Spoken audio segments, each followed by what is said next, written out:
All right, folks. I gotta take a stadium in the folks shit. Focus on my shit.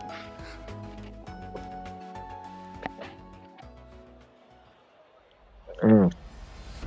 Cameron said, "I'm bringing the heavy hitters on my squad out for this game." He's got. In my opinion, I know we're all in this. We're all in the same league, so I feel like I can speak openly because anyone who would be offended or anyone who cares is all in this call anyway. Um, Hands Ugh. down, I think Cameron had the best draft out of all four of us. I'll be honest, and that's just because I think, like, in terms of like average rating, meta staples, power levels, like Cameron got a lot of good heavy hitters. Now he got some of his guys as well. Like Weavile is strong, but Weavile is definitely not a like top meta pick. It's like an anti meta, uh, pretty strong niche pick that like some people are using. It's popular, but it's not like top five breaking the meta level pick. As well, the Galarian Slow King. I know Cameron, he likes Galarian Slow King, and oh look, Weavile and It's Galarian not. Slow King. It's not for referee. You're like, Yeah. yeah, I know I'm only saying this to you guys. That one random kid from some fucking unheard of country that happens to stumble across our YouTube channel. The algorithm just sends them one of our videos. Oh yeah. I'm gonna hype some of these videos up later when I get on to watch them.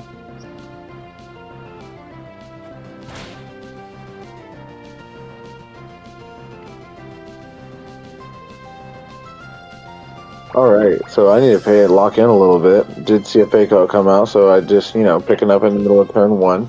Leech Seed did come through on a Galarian Slowking from the Scoville, but he gets a Sludge Bomb in return, and the poison as a little bit of, sprinkles on top of the cake.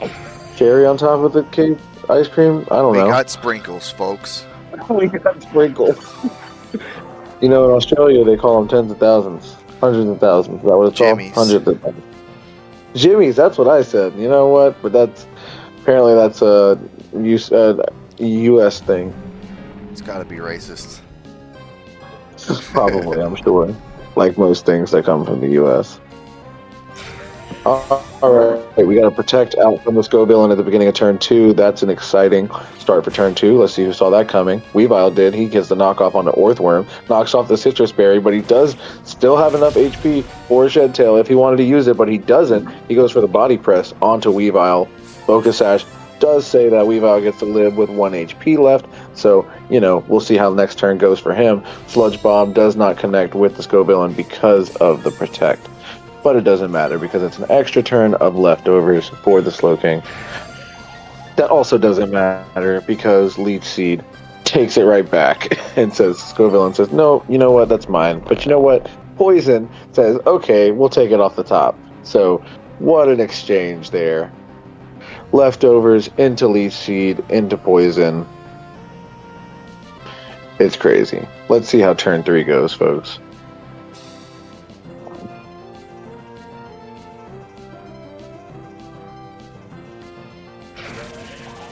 Rage Powder does come out before anything from the Skullvillain. Sorry, not Mega Skullvillain.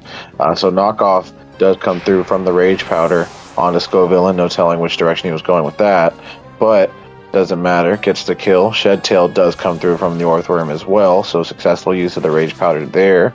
So we see the Shed Tail come through. Who is going to receive that substitute? That is the question. As we see before this turn wraps up, we'll then see what Galarian Slowking goes through with.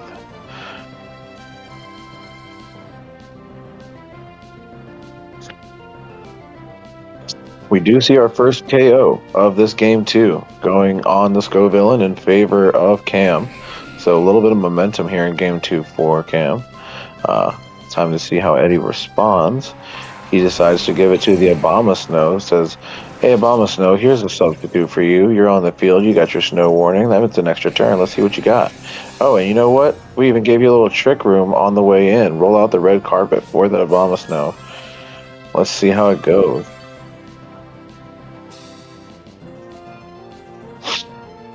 Not sure. Don't believe that was the intended use there, but you know what? Well, that means what do we got in the back there? He's setting up Trick Room here. Orthworm does come back out on the right side. Not enough HP on his side to get off another Shed Tail, thanks to the knocking off of the Citrus Berry earlier in the battle. So we'll see how this turn goes. We are under Trick Room. We do have snow up. This is Yeti territory here, and the helping hand says, "All right, Yeti, what do you got?" But it doesn't matter because the Yeti gets outsped by the Galarian Slowking, gets his substitute broken by the Sludge Bomb. Could matter. Not sure if it would have got the kill without the substitute, but does get the substitute down. Blizzard comes through from the Abomasnow. Knocks out the Weavile. He was at 1 HP. Does a sizable amount of damage to the Slowking. So, unfortunate, but not surprising.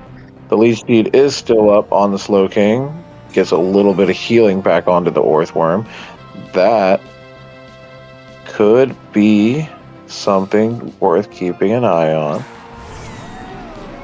Also worth keeping an eye on is the fact that my phone battery is falling below 15%. All right, that's an Archaladon. So we got an Archaladon coming out from the back line. Under snow, worth noting. We have Orthworm and Abomasnow on the other side. No more substitute from that Shed Tail.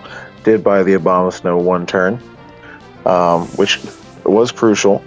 We do see the Slowking getting hard pivoted out for Pelipper. Makes sense. Get that drizzle going. Wonder what Archaladon's going to use. Abomasnow does get pulled back out to a hard pivot in his own Trick Room. Another drizzle on the side of the Politoed. Wonder where that Electra shot is going to hit, because that's going to be crucial. You're either killing an Orthworm here, or you're doing a sizable amount of damage onto a Politoed, maybe even killing him. That switch in could be crucial. Does go onto the Orthworm, doesn't matter. Gets the kill there. That is still a special attack boost for the Archaladon. That could be a crucial momentum swinging turn.